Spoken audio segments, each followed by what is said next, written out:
Monsieur le ministre d'État, cet entretien sera centré essentiellement sur le dossier sahraoui. Première question, nous avons constaté que l'examen de la question du Sahara occidental par le Conseil de sécurité a revêtu une importance particulière cette année, contrairement aux années précédentes. Comment expliquez-vous ce changement ? Permettez-moi de poser quelques éléments de contexte. Le Conseil de sécurité, il est de tradition qu'il consacre chaque année 2 sessions à la question du Sahara occidental. Une session au cours du mois d'avril et une autre au cours du mois d'octobre.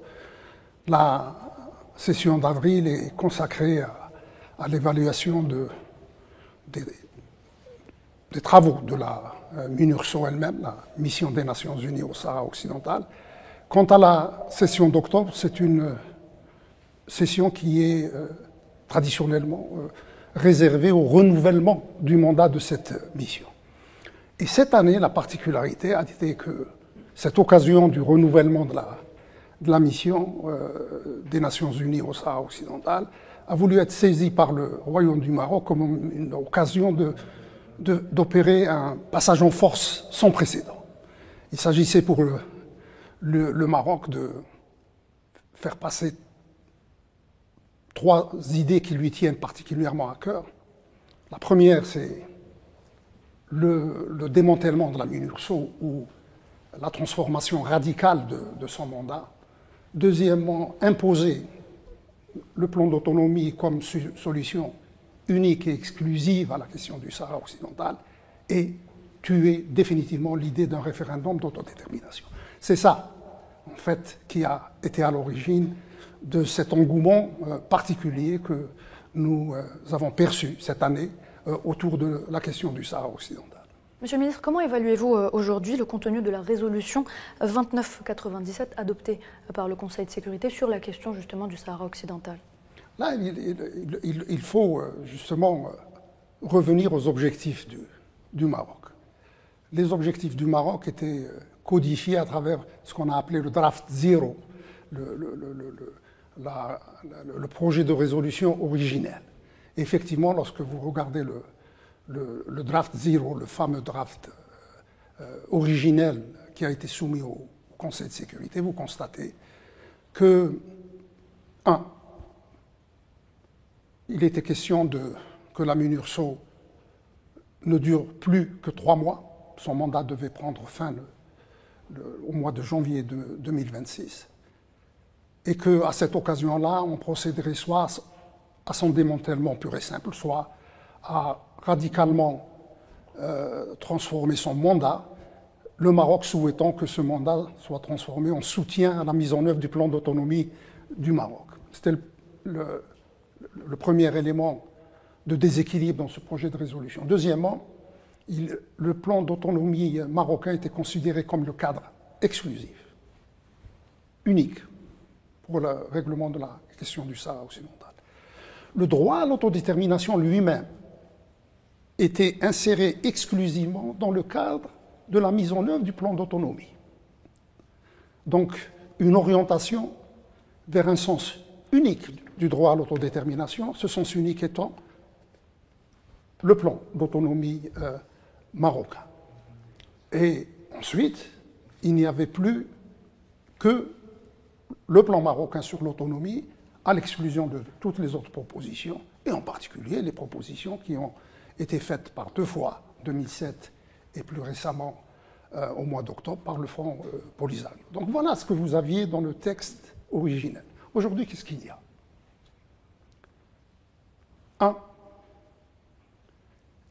Le principe que le Maroc a tenté désespérément d'inscrire, celui de sa souveraineté sur le Sahara occidental, a été enlevé. Le texte a été expurgé des 2 références qui étaient faites à ce principe dans le dispositif du projet de résolution. Cette référence est restée dans le préambule. Elle est restée dans le préambule avec moins de force juridique, mais au plan du dispositif lui-même, du dispositif de la résolution, il n'y a absolument plus aucune référence, ni à l'État marocain, ni à la souveraineté de l'État marocain sur le Sahara occidental. Deuxièmement, le plan d'autonomie n'est plus le cadre exclusif de règlement de la question. La résolution a ouvert le champ à d'autres idées, à d'autres plans alternatifs. Ça, c'est très, très important. Le droit à l'autodétermination a été découplé par rapport au plan d'autonomie. Il doit s'exercer conformément à la légalité internationale, conformément à la Charte des Nations Unies.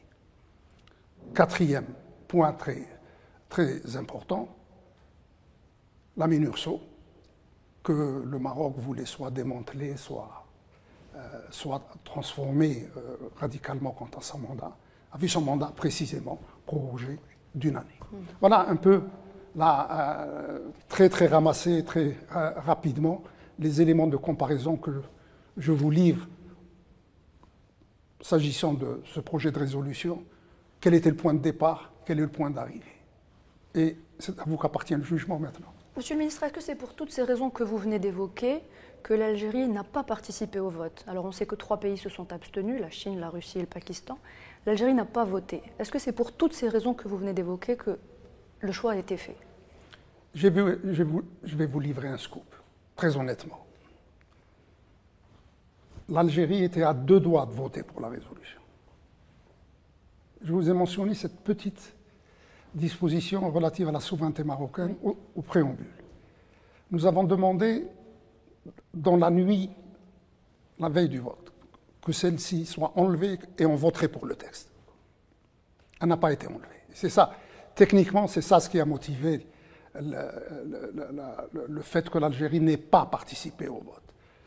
Ce n'est pas parce que les fondamentaux de la question du Sahara occidental sont préservés, on en parlera peut-être. Mais nous étions à 2 doigts de voter pour la résolution. Il fallait simplement enlever cette référence au niveau du préambule, je le maintiens, parce que dans le dispositif du texte, la référence a été enlevée, la référence à la souveraineté marocaine. Et c'est pour cela que nous n'avons pas. Mais plus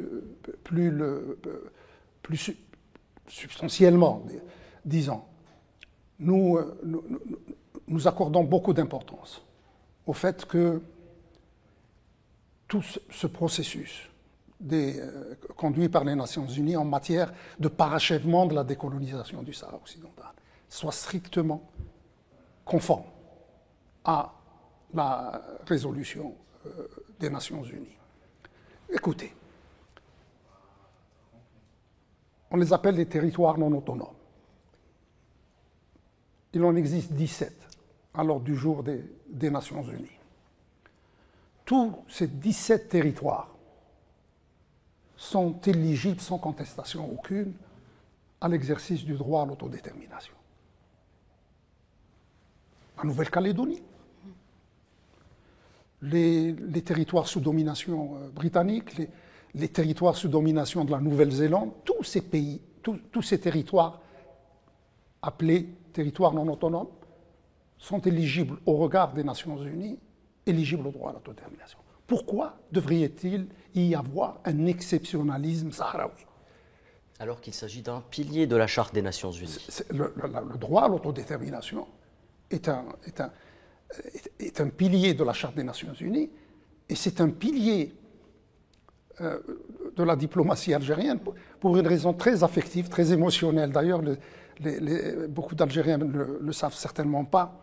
C'est la question algérienne aux Nations Unies qui a été à l'origine de la résolution 1514 qui organise tout le dispositif d'exercice du droit à l'autodétermination. Donc ce principe a une résonance particulière chez les Algériens d'une manière générale et chez les diplomates algériens d'une manière particulière.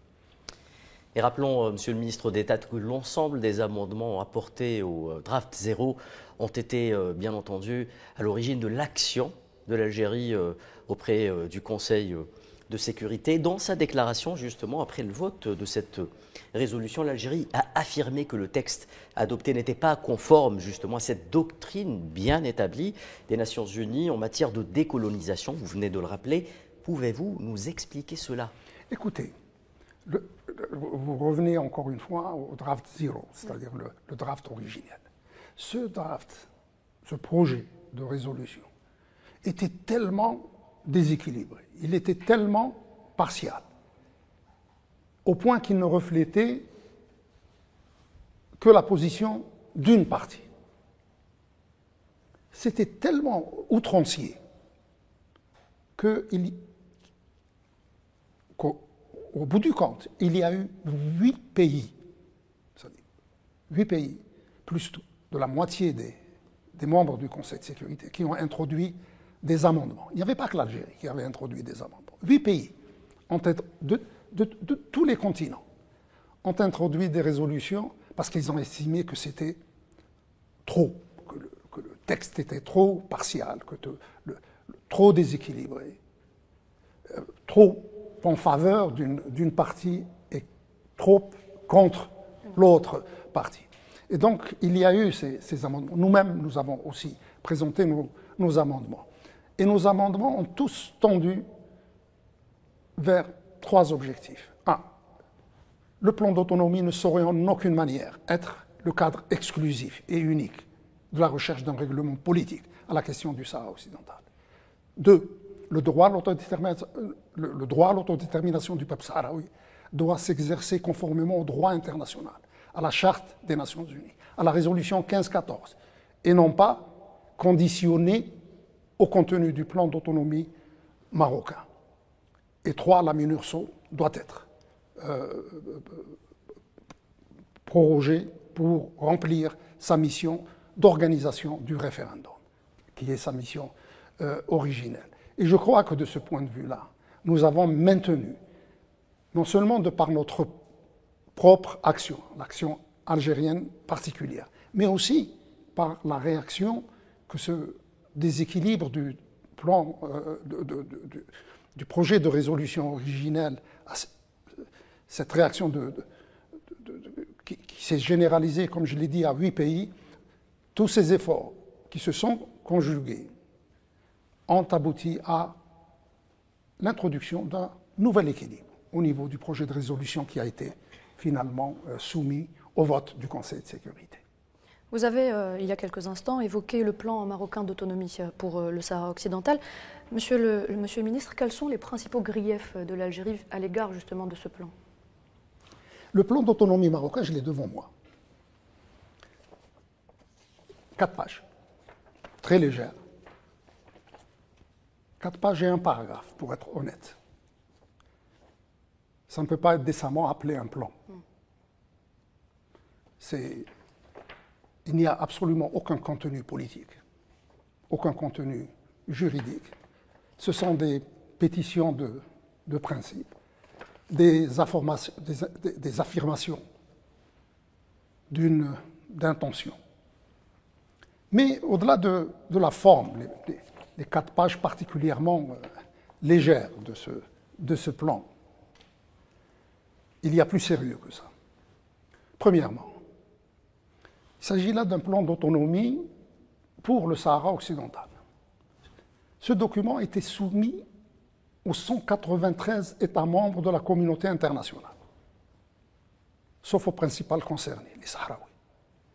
Il n'a jamais été soumis aux Sahraouis. Jamais. Deuxièmement, ce plan manque tellement de consistance, manque tellement de substance, qu'aucun des 4 envoyés aux représentants personnels du secrétaire général pour le Sahara occidental l'a estimé suffisamment sérieux pour le soumettre à discussion. Il n'a jamais été soumis à discussion. Parce que tous les secrétaires généraux, tous les représentants personnels du secrétaire général des Nations Unies qui se sont succédés ces dernières décennies ont rapidement vu qu'il n'était pas sérieux. Troisièmement, même l'actuel représentant personnel du secrétaire général, Staffan de Mistura, en avril dernier, à l'occasion de la première réunion annuelle du Conseil de sécurité, et en octobre récemment, il s'est adressé directement à l'occasion de 2 réunions à huis clos du Conseil de sécurité, directement au représentant du Maroc, pour lui dire « Votre plan manque de sérieux, nous avons besoin de plus de consistance, nous avons besoin de plus de substance pour porter un jugement, parce que tel quel, Il ne représente pas une base sérieuse de discussion. Donc en fait, ce plan, ce soi-disant plan d'autonomie du Maroc, n'a jamais été conçu par le Royaume du Maroc comme la base d'une solution possible au conflit du Sahara occidental. Il a été conçu pour gagner du temps. Il a été conçu pour imposer un fait accompli. Et il a été conçu pour se battre, pour essayer quand même de le démarcher et d'obtenir des ralliements à ce plan. Voilà la véritable raison d'être de ce plan. Et maintenant, là, tout le monde commence à se poser des questions sur la réalité de la capacité de ce plan à servir de base de règlement. Et je peux vous dire qu'il n'est pas considéré comme l'ultima ratio en matière de règlement pacifique de la question du Sahara occidental. Monsieur le ministre d'État, quelle est justement la position de l'Algérie à l'égard du processus de négociation que les États-Unis entendent organiser afin d'aboutir à une solution politique à la question du Sahara occidental? Nous avons, quand il s'agit de processus de paix, il y a toujours 3 piliers auxquels nous sommes attachés. Le premier pilier, c'est le cadre des Nations Unies. Toute recherche de solution doit s'effectuer dans le cadre des Nations Unies. Bien entendu, aujourd'hui, il y a au niveau international une volonté des États-Unis d'Amérique de se joindre à ce processus de paix, de lui donner une impulsion particulière. Cela est bienvenu et nous l'avons dit aux Américains. Mais dans le cadre des Nations Unies, et je crois que dans ce cadre-là, il n'y a pas de différence entre notre position et celle des Nations Unies, des États-Unis qui veulent aussi agir et travailler dans le cadre des Nations Unies, qui restent l'organe responsable du parachèvement de la décolonisation du territoire du Sahara occidental. Deuxième pilier, c'est le droit à l'autodétermination. Le droit à l'autodétermination doit s'effectuer conformément au droit international, conformément à la Charte des Nations Unies, conformément à la résolution 1514 des Nations Unies. Et, troisièmement, il doit y avoir d'autres possibilités de règlement autres que le plan d'autonomie marocain. Et je crois pouvoir dire que je suis personnellement satisfait de la récente déclaration du conseiller spécial du président Trump, qui a précisément insisté sur ces éléments-là. Oui. Dans une interview qu'il a accordée hier ou avant-hier à l'un de vos confrères, pour ne pas le nommer, il a clairement dit que le plan d'autonomie n'est plus le seul cadre de règlement et qu'il y a une ouverture vers d'autres plans, vers d'autres idées en matière de recherche d'une solution politique au conflit du Sahara occidental. Il a parlé du référendum d'autodétermination. Et où il a dit, quelle que soit la formule qui viendra, qui sortira, qui émanera des deux parties au conflit, elle devra faire l'objet, il n'a pas utilisé, pour être honnête, il n'a pas utilisé le mot référendum, oui, mais il a parlé de vote, de suite. Et donc, c'est un point très important. Et troisièmement, cet autre pilier, c'est le Front Polisario. Et là, la résolution aussi. Il y a beaucoup de choses que les Marocains veulent passer sous silence et dans leur réaction un peu trop exubérante à mon goût, ils ont oublié que la résolution parle du peuple du Sahara occidental, qu'elle parle du Front Polisario. Le Front Polisario, monsieur le ministre d'État, qui, sans mauvais jeu de mots, a opposé son veto préalablement au vote à ce processus de négociation annoncé par les États-Unis? Préalablement au vote, je pense que maintenant il faut faire une nouvelle évaluation de la résolution finale telle qu'elle est sortie, parce que cette résolution, et c'est notre évaluation en Algérie, cette résolution préserve tous les fondamentaux du règlement juste de la question du Sahara occidental. Comme je l'ai dit tout à l'heure, le plan d'autonomie est devenu une option parmi d'autres.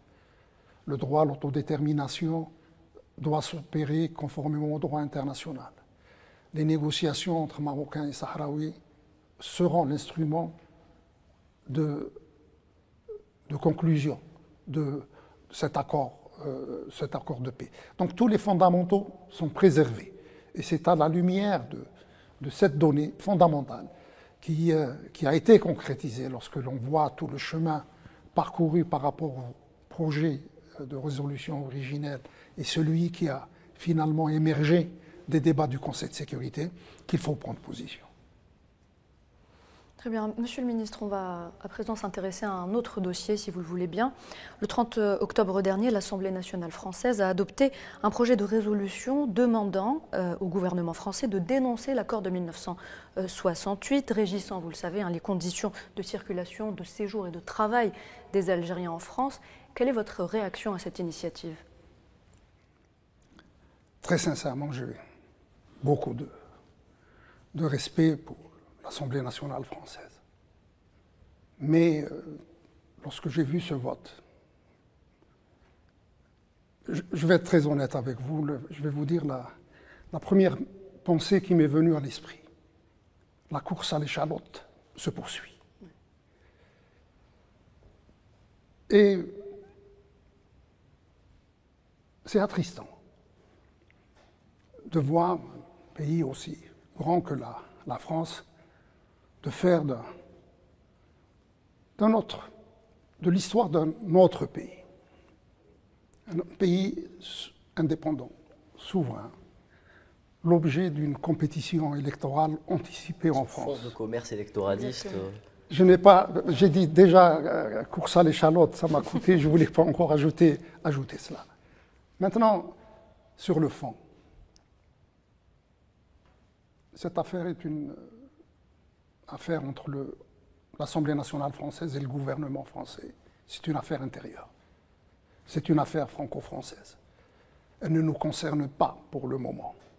Nous, elle pourrait nous concerner si ça devient une affaire de gouvernement à gouvernement, parce que l'accord de 68 est un accord intergouvernemental, c'est un accord international. Et le gouvernement français ne nous a rien dit à ce sujet. Et donc, sur le fond, nous ne réagissons pas dans l'attente de ce que sera le développement de cette situation au plan interne français. Quant au plan bilatéral, plan intergouvernemental, nous n'avons rien vu venir. Et nous espérons ne rien voir venir. Monsieur le ministre, une petite dernière question, si vous le voulez bien. Toujours en rapport avec cette résolution qui a été donc demandée, qui a été donc votée. Monsieur le ministre, ces personnes, cette classe politique donc, qui dénonce justement l'accord de 68, n'est-elle pas consciente qu'en dénonçant cet accord, on revient aux accords d'Évian, qui stipulent donc la libre circulation des personnes entre l'Algérie et la France? Écoutez, la dénonciation, on n'y est pas. Il n'y a pas eu aucun. Au plan formel, il n'y a absolument. Nous n'avons été saisis en tant que gouvernement algérien d'aucune volonté de dénonciation. Mais vous faites bien de faire le parallèle, ou plutôt le lien historique. Vous établissez le lien historique entre cet accord et les accords d'Évian. Je voudrais là dire 2 ou 3 choses qui me semblent importantes. La première, c'est qu'effectivement, les médias français, ou même une partie de la classe politique française, a une connaissance très biaisée, très orientée de cet accord de 1968. L'accord de 1968 n'a jamais été un accord libéral. pour favoriser l'émigration française. Bien au contraire, il est venu établir des restrictions par rapport au régime établi, qui était lui libéral en matière d'immigration, établi par les accords d'Évian. Donc c'est un accord par nature historiquement restrictif. Il devait restreindre l'accès des Algériens. Deuxièmement, pour ce qui concerne l'accord de 19, on lui attribue beaucoup de choses. J'ai entendu récemment que cet accord permettait,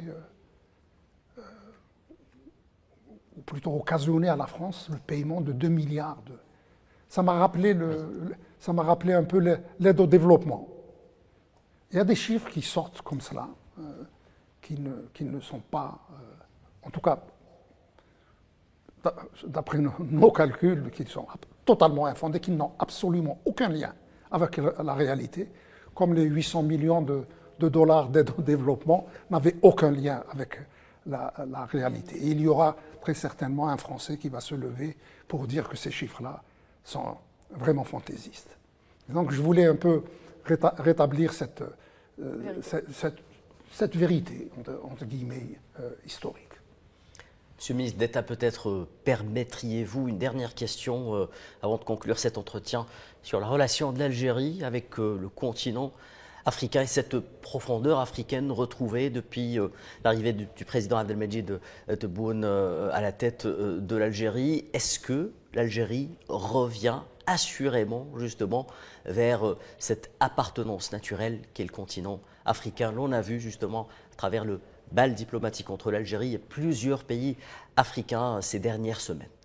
Je ne crois pas personnellement qu'on n'ait jamais quitté le continent africain ou que nous ayons manqué à nos devoirs envers ce continent qui est le cadre naturel d'expression de nos solidarités, de nos coopérations, de nos partenariats. Mais très certainement, il y a une fibre africaine chez le président, incontestable. Je le dis à titre personnel, parce que je le ressens quotidiennement. Il y a cette fibre africaine marquée chez le président Abdelmadjid Tebboune. Vraiment, on le sent. C'est quelqu'un qui est porté naturellement vers ce continent.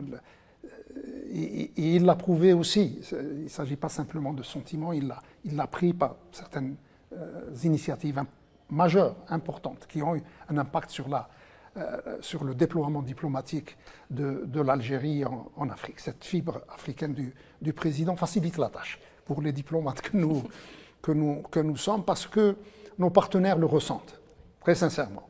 Ils le ressentent et ils savent qu'il y a à la tête de l'Algérie un président qui a cette fibre africaine. Ce n'est pas toujours le cas, hein, et ça n'a pas toujours été le cas. Et donc, vous voyez cette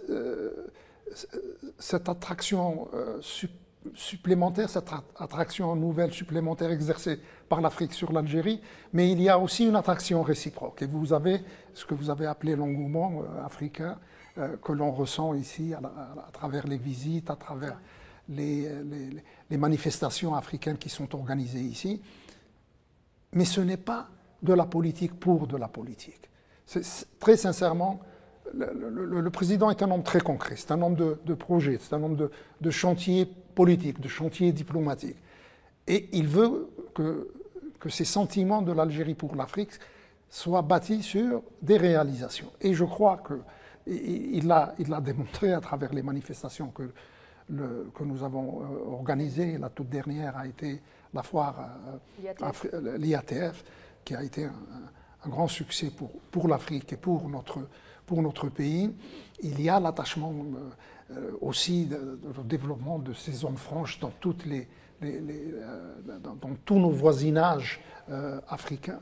Il y a ces grands projets de fibre optique, de liaison transsaharienne, du gazoduc transsaharien. Ce sont des chantiers, je vous l'assure, que le président suit personnellement. Et il passe son temps, une grande partie de son temps, pas tout son temps, mais il les suit avec une une rigueur, avec une vigilance qui est remarquable. Et je tenais vraiment à le dire en guise de témoignage personnel de quelqu'un qui voit ça au jour le jour.